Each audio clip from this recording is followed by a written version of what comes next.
So today we will discuss about how we can overcome decision fatigue.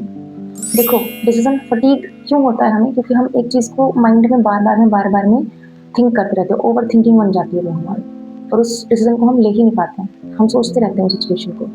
What we can do is instead is take a pen paper और उस पर proper एक line बना के उसको divide करके pros and cons लिखो. ठीक है. अब उस प्रोज और कॉन्स में अगर आपके प्रोज आउट परफॉर्म कर देते हैं कॉन्स को, देन चूज द डिसीजन और फिर पीछे मुड़ के मत देखो. उस चीज़ को फिर अप्लाई करो लाइफ में और आगे बढ़ जाओ. फिर ये मत सोचो कि मैंने ये डिसीजन क्यों लिया, गलत लिया. आगे जाके वो एक बात नहीं, एक कोट है कि अगर कोई डिसीजन ले लिया तो उसको प्रूव करने में लग जाओ कि ये आपने करेक्ट डिसीजन लिया. ठीक है. हाँ, लेकिन ऐसे नहीं है कि कुछ भी बिना सोचे डिसाइड कर लिया. नहीं, सोचने के टाइम में प्रॉपर एनालिसिस करो, लेकिन करने के टाइम में सिर्फ एक्शंस करो. इससे डिसीजन फटीग काफ़ी हद तक इम्प्रूव हो जाएगा और ओवर थिंकिंग में नहीं होगी. अब देखो, एग्जाम्पल समझाती हूँ. दो टाइप के इंसान हो सकते हैं जो प्रोज और कॉन्स को अलग तरीके से देखते हैं. फॉर एग्जाम्पल, एक इंडियन स्टूडेंट है जो कि बाहर फॉरेन स्टडीज़ के लिए जाना चाहता है. अब प्रोज एंड कॉन्स में क्या चीज़ें हो सकती हैं कि प्रोज में हो सकता है कि उसको ज़्यादा एक्सप्लोर करने को मिलेगा, उसका होराइजन इंक्रीज होगा, और भी काफ़ी चीज़ें हैं कि उसको ना थोड़ा पुश मिलेगा, अलग इन्वायरमेंट में जाके सीखने को मिलेंगी चीज़ें, है ना. We push harder when we are in the extreme situations, right.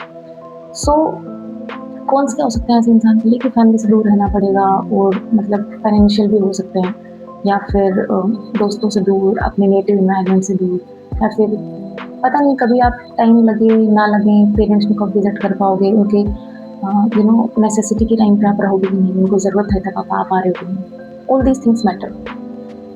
अब देखो, दो तरीके के इंसान हो सकते हैं इस चीज़ में भी. फर्स्ट इंसान वो जो थोड़ा एम्बिशियस टाइप से होगा, वो चूज़ करेगा कि मैं जाऊँगा फॉरेन यूनिवर्सिटी. क्यों? क्योंकि उसे ये लगता है कि आज का ये थोड़ा सा उसका जो कहते हैं ना दुख दर्द है, वो कुछ टाइम का है. उसके बाद में जिस फैमिली के लिए वो ये सब चीज़ें करना चाह रहा है, वो फैमिली बहुत ज़्यादा अच्छे कंडीशन में रहेगी अगर वो अच्छे से पढ़ता है, अगर बाहर जाता है, कुछ चीज़ें एक्सप्लोर करता है, अपनी पर्सनैलिटी को इम्प्रूव करता है.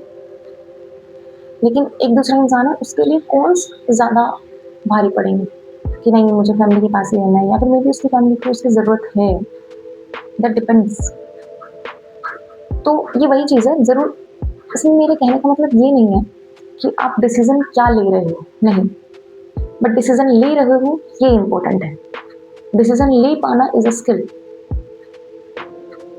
Consider it a skill. कुछ लोग डिसाइड नहीं कर पाते हैं मुझे करना क्या है. तो इस चीज़ को करने के लिए हमेशा प्रोज एंड कॉन्स लिखो उस चीज़ के, और उस चीज़ में कर लो डिसाइड. एक बार बैठ के एनालिसिस करो पूरी सिचुएशन का एंड डिसाइड. कंक्लूजन में कहें तो ओवर थिंकिंग नहीं करनी है. पेन एंड पेपर लो, प्रोज एंड कॉन्स बनाओ और उसमें डिसाइड करो बेस्ड ऑन योर पर्सनैलिटी कि आपको क्या सूट करता है.